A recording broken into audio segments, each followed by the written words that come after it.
Sir, गुरुर् Brahma गुरुर्विष्णू गुरुर्देव महेश्वरा गुरुर साक्षात. काय रे पुढं? भैया मला पण नाही माहिती. 2 दिवसात पाठ करून येतो की. गुरुर साक्षात परब्रह्म तस्मै श्री गुरवे नमः. There you are. See the difference. उगाच नाही आम्ही याला टॅलेंट म्हणत. हा तर कुठं होतो मी? भैया गुरु. गुरु. तर माणसाला गुरु पाहिजे नाही का? गुरु विना विद्या नाही. सर, तुमचे चरण कमल कुठे? काय काय झालं? ए जमे सूर्य, हा पाय धरा. हा भाई. ए जमे, अरे पाय धरा म्हणजे तसे नाही. मग पाय धरा म्हणजे पाया पडा, आशीर्वाद घ्या.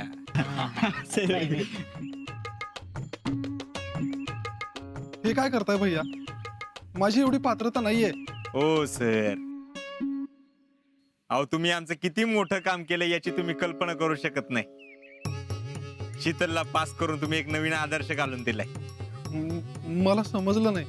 सर, कसं आहे, हुशार विद्यार्थ्यांना काय कोणीही पास करतं, पण होतकरू विद्यार्थ्यांना नापास न करता वजन वापरून पास करणं हे फक्त तुम्हीच करू शकता सर.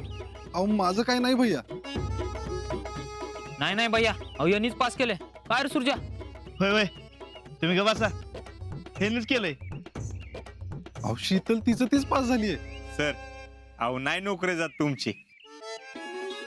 हा पण हे आवडलं बरं का आपल्याला, काम करून सेफ गेम खेळणं. टॅलेंट हा बघितलं का?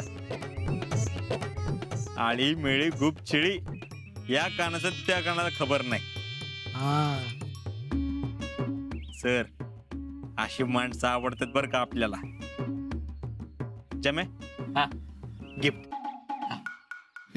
हे काय भैया? सर, तुम्ही आमच्या कायम टच मध्ये राहण्यासाठी हा स्क्रीन टच मोबाईल. याची काय गरज होती? नकोय का?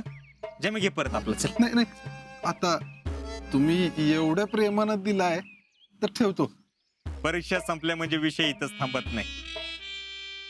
हे वर्ष आणि पुढच्या वर्षात 2 टर्म अजून शिल्लक आहेत. तुम्ही त्याची काही काळजी करू नका भैया. मी बघतो काय करायचं ते. There you are.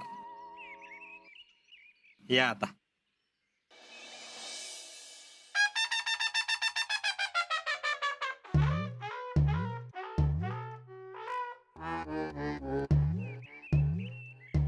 राहुल्या नका उरकी पटकी ना. ए धापण्या, फुकट आहे म्हणून काय आपली तडजोड नसती. क्वालिटी मला मेंटेन करावी लागती ना. राहुल्या, फुकट का? सच्चा, अरे तुला माहित नाही होय? अरे शीतल पास झाली ना, म्हणून आज सगळं दाढी केस फुकट. बापू, किती दिवस की मी? अरे मला काय माहिती, विचार यालाच. राहुल्या, किती दिवस की मी? सच्चा, जवळ माझ्या कैचीला धार आहे तवर ही स्कीम आहे. तू तर फक्त मारच खायचा राहिलास. हो कोण आहे? ए उठ उठ. ए बस रे तू. मी दाढी करतोय, तुम्हाला काय प्रॉब्लेम आहे? तू याला ओळखतोस का? नाही. उठ उठ, चल निघ. ही स्कीम फक्त चांदोडीतल्या लोकांच्यासाठी आहे, सगळ्यांसाठी नाही. हे तू बस र. असं काय नाही, स्कीम मी सुरू केली. सगळ्यांची दाढी फुकट. हा ए उठ उठ, चल निघ इथनं. निघ चल. हे बघ, मी या दुकानाचा मालक आहे. या खुर्चीवर कोणी बसायचं कोणी बसायचं नाही हे मी ठरवणार. तुम्ही काय किंग मेकर आहे का काय? खुर्ची कोण बसणार ती ठरवायला. ए तू उठ र. बस. मी या दुकानाचा धाकला मालक आहे. जयशंकर बोलण्यामध्ये काय अर्थच नाही. बापू आपलं बॅड लक झालं ना राव. तुझं काय आता? मला जर माहित असतं फुकट स्कीम आहे तर काल कशाला दाढी केली असते हो मी. ए, केलीस ना मग जा की आता. केली की पण 20 रुपये वाया गेले ना राव. रावल्या काय रिफंडची स्कीम बी मग काय आहे का? हाय की टक्कल करून मिळेल. येतो का? ए राहुल्या का उरक की पटकन. ए ढापण्या तुझं काय र? अरे माझी दाढी करायची आहे. केस तर आहेत का? बारक्या पोराची मी दाढी करत नसतो. अरे बाबा राहिलं केस तरी काप. असं बोल की मग. बस जरा वाईच खाली.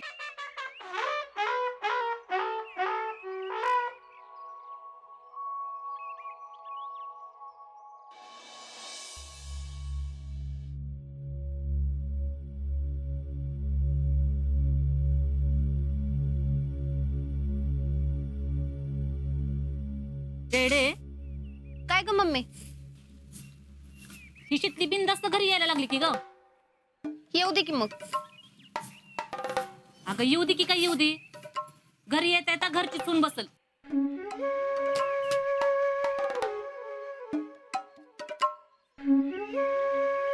असं काय बी होणार नाही. जेडे गोष्टी काय सांगून घडतात वय. बघितलंस ना म्हातारी बर कसं आजी नातीसारखं सुरू आहे. भाकरी महागात पडल्यात, बाकी काय नाही. अनुभव ग तुला काय गरज होती तिचं एवढं कौतुक करायची. बघायला गेलं तर साधी परीक्षा पास झाली आणि ते बी ऑक्टोबरची. तेच म्हणते मी. मग तुला एवढं कौतुक करायची काय गरज होती. अगं खोटं खोटं कौतुक काय खरं असतंय वे. आणि तू बी करत होतीसच की तिचं कौतुक. अगं मग मी तर कुठं खरं खरं कौतुक करत होते. पण जेडे पण मला काही म्हातारीचं पटलं नाही.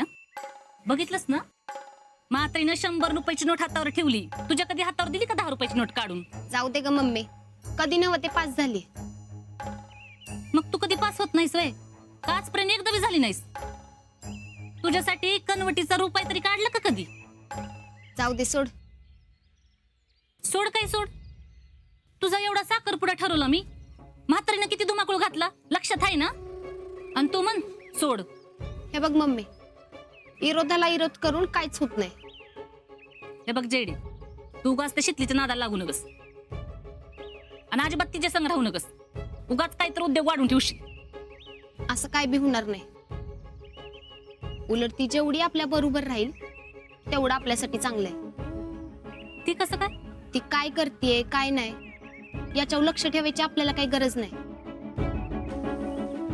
उलट मी तर असं म्हणते तिला एवढी जवळ करायची की तिने स्वतः येऊन सगळं आपल्याला सांगितलं पाहिजे.